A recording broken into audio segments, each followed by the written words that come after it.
ইনকিলাব মঞ্চের আহ্বায়ক শরীফ ওসমান হাদী হত্যা মামলার মূল সন্দেহভাজন দুই আসামি ফয়সাল করিম মাসুদ ও তার সহযোগী আলমগীর শেখ বাংলাদেশ ছেড়ে পালিয়ে অন্য কোনো দেশে আশ্রয় নিয়েছেন কিনা সে বিষয়ে এখনও নিশ্চিত নয় তদন্তকারী সংস্থা। সংবাদ মাধ্যমকে এ তথ্য জানিয়েছেন মামলাটির তদন্তে থাকা গোয়েন্দা পুলিশের প্রধান মোহাম্মদ শফিকুল ইসলাম।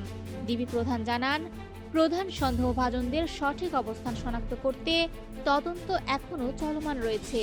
তারা দেশেই আছেন নাকি সীমান্ত পেরিয়ে পালিয়েছেন সে বিষয়ে এখনও নিশ্চিত কোনো তথ্য হাতে আসেনি। এদিকে গত শনিবার ইনকিলাব মঞ্চ হত্যাকারীদের গ্রেপ্তারের দাবিতে 24 ঘন্টার আলটিমেটাম দেয়।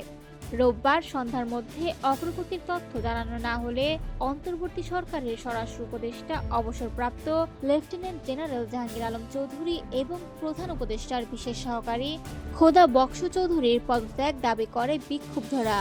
এই চাপের মধ্যেই রোববার সন্ধ্যায় সচিবালয়ে একটি গুরুত্বপূর্ণ সংবাদ সম্মেলনের আয়োজন করা হয়েছে।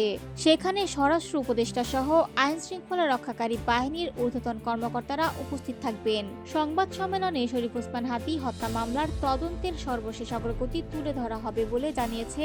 সংবাদ সম্মেলনে শরীফ ওসমান হাদী হত্যা মামলার তদন্তের সর্বশেষ অগ্রগতি তুলে ধরা হবে বলে জানিয়েছে মন্ত্রণালয় সূত্র। ডিবি প্রধান মোহাম্মদ শফিকুল ইসলামও ওই সংবাদ সম্মেলনে উপস্থিত থাকার কথা রয়েছে। এদিকে সংবাদ মাধ্যমে দেওয়া এক বক্তব্যে ডিবি প্রধান দাবি করেছেন, গত 8 দিনে তদন্তে উল্লেখযোগ্য অগ্রগতি হয়েছে। তিনি বলেন, কারা এই ঘটনাটি ঘটিয়েছে এবং যে অস্ত্র ও মোটরসাইকেল ব্যবহার করে হত্যাকাণ্ড সংঘটিত হয়েছে সেগুলো আমরা ইতোমধ্যেই উদ্ধার করেছি। বেশ কয়েকজন আসামিকে গ্রেপ্তার করা হয়েছে। তাদের জিজ্ঞাসাবাদের মাধ্যমে এখন আমরা পলাতক অন্য আসামিদের বিষয়ে তথ্য সংগ্রহের চেষ্টা করছি।